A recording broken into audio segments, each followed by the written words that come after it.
हाय, hello, नमस्कार. पुन्हा एकदा सगळ्यांचं आपल्या यूट्यूब चॅनलमध्ये स्वागत आहे. तर तुम्ही कालच्या व्हिडिओमध्ये बघितलं असाल, की छान बागेत गेली होती ह्याच टायमिंगला.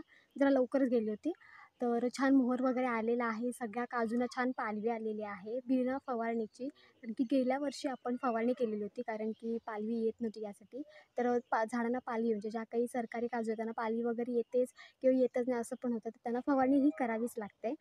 तर काल आम्ही गेलो होतो. छान फवारणी तर व्हायचीच आहे. पण छान काजू मोहरले आहेत. मोहरसुद्धा पालवीमधून छान आलेला आहे. तर गेल्या वर्षीपेक्षा यावर्षी काजू छान जोमात आहेत आणि त्याच्यावरती आता तसं बघायला गेलं तर आत्ता जो पहिला स्टेज आहे ती म्हणजे पालवी येणं. त्याच्यानंतर पालवीनंतर मोहर येतो आणि त्याच्यानंतर एक असा हे आहे की रोग म्हणण्यापेक्षा एक कीड असते. सो कीड ती पानं वगैरे सगळी खाऊन टाकते. त्याचबरोबर आलेला जो मोहर असतो तो सगळं तोडून टाकते. हे त्याच्यामुळे त्याच्यावरती फवारणी केली जाते. पण अजून तरी कुठे काही किडीने वगैरे काही खाल्लं वगैरे नाही आहे. त्याच्यामुळे आपण आधी करणार नाही आहोत. आधी एक 10-1 दिवस जाऊ दे, त्याच्यानंतर आपण फवारणी करणारच आहोत. आता तसं बघायला गेलंत ना, तर सरकारी ज्या काही झाडं असतात, काजूंची असू दे नाहीतर आंब्यांची असू दे, त्यांना फवारणी ही कंपल्सरी केलीच लागते. कारण की त्यांना खूप असे हवामानामध्ये एवढे काही रोग आहेत ते त्यांच्यावरती होतात. जसं की मी एक सांगते, थंडीमध्ये जास्ती थंडी पडली ना, तर खूपच जो काही मोहर आलेला असतो आंब्यांना किंवा काजूंना तो सगळा काळा पडून जातो. तर जास्त थंडी पण फायदेशीर नसते. तर थंडीमुळे पण जो आलेला रोग असतो तो सगळा काळा पडून म्हणजे आलेला जो काही मोहर असतो तो सगळा काळा पडून जातो त्या क्लायमेटमुळे, थंडीमुळे.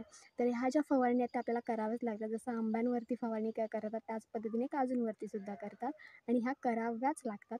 आणि त्याचा जो काही इफेक्ट आहे तो एवढा काही नसतो. तो त्यांच्या झाडांपुरताच असतो.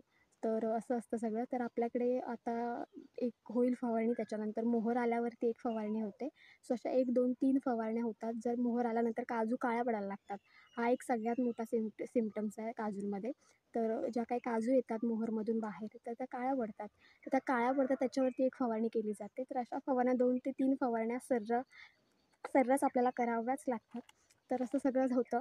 तर मी मध्ये व्हिडिओ टाकला होता, आपण चिरफळं वगैरे काढलेली तुम्ही बघितलं असाल. तर त्याच्याबरोबर दुसऱ्या दिवशी मी ना ही चिरफळं सगळी आता आहे तिथे, तर उन्हात टाकली होती. तर म्हटलं चला तुम्हाला दाखवूया की चिरफळं कशी सुकलेत, काय सुकलेत, कशा पद्धतीने सुकलेत. तर जर व्हिडिओ आवडला तर नक्की लाईक करा, शेअर करा आणि सबस्क्राईब करायला तर अजिबात विसरू नका. तर थोडी तब्येत डाऊन आहे, त्याच्यामुळे ना आवाज पण थोडा खरखरीत असा येत असेल. तर म्हटलं चला उशिराच चालू केलेला आहे व्हिडिओ, तर बघा. आणि आवडले तर नक्की लाईक करा, शेअर करा आणि सबस्क्राईब करायला अजिबात विसरू नका. तर चला दाखवते. तर इथे तुम्ही बघू शकता छानपैकी ना मी त्यांना सुकत टाकले होते आणि मस्त 2 उन्हं लावून झालेले आहेत. आपल्याला अजून उन्हं लावायचे आहेत. पण म्हटलं चला तुम्हाला दाखवूया. तर हे बघा छानपैकी ना जी काही म्हणजे फळं होती, चिरफळं होती, ती छानपैकी पसरलेली आहेत, पकाटल्यासारखी झालेली बघू शकता तुम्ही. तर ह्या ज्या बिया आहेत ना, ह्या बिया आपल्याला काढून टाकायच्या आहेत. यांचा काही उपयोग नाही आहे. आणि जी चिरफळं आहेत म्हणजे जो पाठचा भाग आहे, कव्हर आहे, ते आपल्याला फायदेशीर आहे. मसाल्यांमध्ये वगैरे टाकतो आपण. आणि मेन म्हणजे आपण जो काही भात वगैरे भरडून आणतो त्याच्यामध्ये चिरफळं टाकतो. सो चांगले राहतात, कीड नाही लागत, कुठलं काही टोका नाही लागत भाताला वगैरे, म्हणजेच तांदळांना कीड वगैरे काही लागत नाही. तसं पण आपण त्याला बोरिक पावडर वगैरे लावतोच, पण हे पण जर तुम्ही आतमध्ये टाकलंत तर अजून भारी. तर ही कोकणातली पद्धत आहे की जे तुमचे रेशनचे तांदूळ असतील किंवा घरामध्ये आता आपण शेती करतो ते जे काही गावठी तांदूळ असेल त्याच्यामध्ये हे जी चिरफळ आहे ते आपण टाकतो. आणि छान ऊन लागल्यानंतर हे बघा सगळी पकडल्यासारखी झालेली आहेत. तुम्हाला दाखवते एक. हे बघा. कण्हेरं तुम्हाला माहिती असेल त्या पद्धतीने ह्या बिया आहेत अशा काळ्या-काळ्या. सो ह्यांचा काहीच उपयोग नाही आणि छान वास सुटलेला आहे. तर हे जे आहे हे चिरफळ आहेत आणि ही अशी बाजारामध्ये विकायला असतात, वाट्यावरती वगैरे विकायला असतात. हे बघा. आणि आता झाडांवरती तशीच जर खूपच ऊन लागलं ना तर झाडांवरती पूर्ण पकडून सगळी गळून जातात. तर अशा पद्धतीने ही बघा छानपैकी अशी पाकळ्यांसारखे त्यांचं शेव आता झालेलं आहे बघा. तर ही छान सुकलेली आहेत.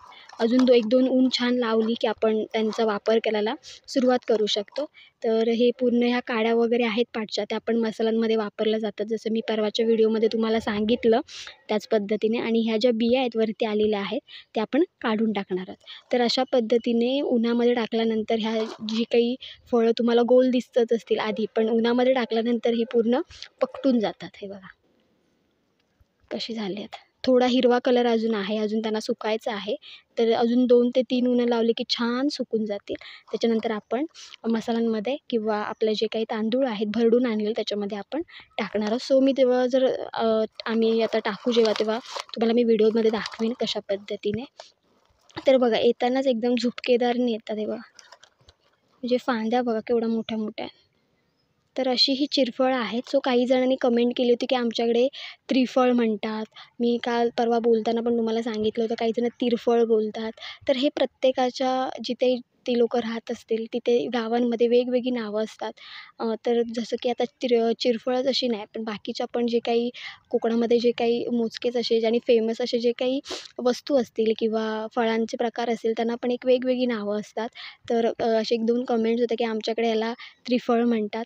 तर ते तुमच्याकडे म्हणतातच, पण आमच्याकडे चिरफळ म्हणतात.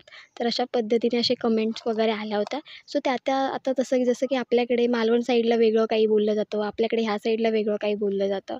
तर त्या ह्याच्यानुसार प्रत्येक फळाला वगैरे नावं असतात. तर आमच्याकडे यांना बोललं जातं चिरफळ. त्रिफळ पण म्हणतात, चिरफळ म्हणतात आणि त्याच्यानंतर अजून एक नाव सांगितलं ते पण एक आहे. तर अशी 2-3 नावं आहेत यांची. तर अशा पद्धतीने छानपैकी चिरफळं झालेली आहेत. सो आपल्याला जेवढी काढायला मिळाली तेवढी मी काढली आहेत. सो चला, जर तुम्हाला व्हिडिओ आवडला तर नक्की लाईक करा, शेअर करा आणि सबस्क्राईब करायला तर अजिबात विसरू नका. तर चला आता इथे थांबूया. जर व्हिडिओ आवडला तर नक्की लाईक करा, शेअर करा आणि सबस्क्राईब करायला तर अजिबात विसरू नका. कारण की तुम्हाला आता छानपैकी आपले व्लॉग्स येतील पुढचे, ते म्हणजे आपल्या बागेतील काजूंचे. तर ते तुम्हाला बघायचं असेल तर नक्की आपल्या चॅनलला सबस्क्राईब करा. तर चला आता इथे थांबते. सो असाच व्हिडिओ घेऊन आपण पुन्हा भेटणार आहोत. तोपर्यंत बाय बाय.